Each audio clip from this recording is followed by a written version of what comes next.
देखिए, सेना से 7 साल पहले मैं जब स्वैच्छिक सेवानिवृत्ति लेके आया, किसान पुत्र हूँ, सरहद पे जवान बन के भी काम किया।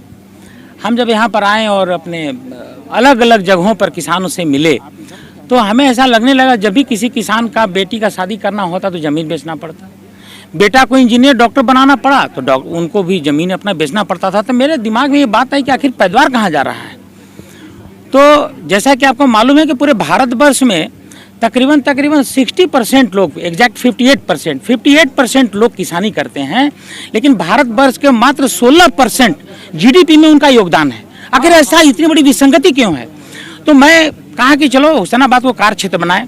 मैं जब गांव में गया तो लोगों को ये पता चला कि भाई यहाँ पर हमारा जो खेत है वो नीलगाय खा जाती है। तो बोले कि तो कंपनसेशन मिलता होगा। तो नहीं, कंपनसेशन मिलने के लिए तो इसमें वन विभाग आता है और उसके बाद में जो है सो एग्रीकल्चर विभाग आता है, मुखिया जी आते हैं।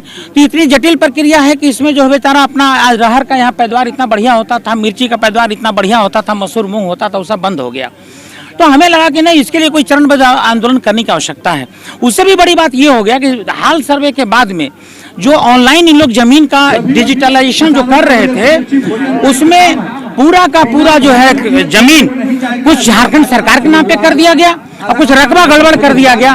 तो ये पूरा किसान के पैर के नीचे से जमीन खिसक रहा है। लड़ने वाला कोई नहीं है, मूलभूत समस्या समझ में नहीं आ रहा है यहाँ के जनप्रतिनिधियों को। और अधिकारी तो अधिकारी हैं, ऊपर पता नहीं कहाँ से आए, उनको समझ में नहीं आ रहा है।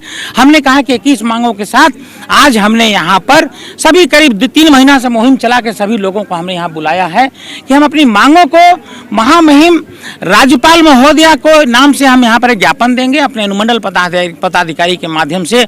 उसीलिए आप देख रहे हैं बड़े बड़े किसान यहाँ पे सब लोग जुटे हुए हैं। आज का मुहिम हमारा इसी बात का है।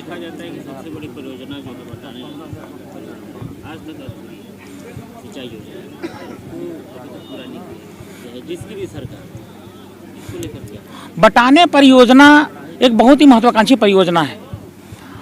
जितना से उसका ओरिजिनल जो उसका बजट शुरू हुआ था, आज हमें लग रहा है कि 12-15 साल के बाद भी वो बजट को 3 गुना कर दिया गया, फिर भी आज उसे पानी नहीं निकल पाया। वहाँ पर विस्थापित लोगों का भूमि का इन लोग ठीक से जो उनका कंपनसेशन होता है वो कंपनसेशन नहीं दिया गया है।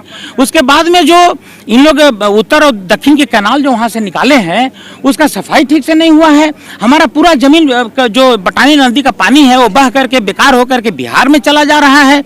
ये कहीं न कहीं उन गूंगे और बहरे जो सरकार ऊपर बैठे हुए हैं उनके कान के अंदर अपनी बात को पहुंचाने के लिए हमको धमाका करना पड़ेगा। हमें लगता है कोई धमाके का हम लोग अभी इंतजार कर रहा है, वो सारा ऊपर जो बैठा हुआ लोग हैं, यही कारण है और कोई कारण नहीं है। अमकर डैम के भी यही समस्या है। वहां से तकरीबन आप देखिए 30 से 35 गांव को सिंचित हो सकता था, लेकिन सब गांव असिंचित है। वो पानी बह करके यूं ही बेकार चला जा रहा है बिहार में। आज उसकी समस्या के लिए हम लोग लड़ रहे हैं। मुझे पूरा विश्वास है जनता की बात यहाँ की सरकार अवश्य मानेगी।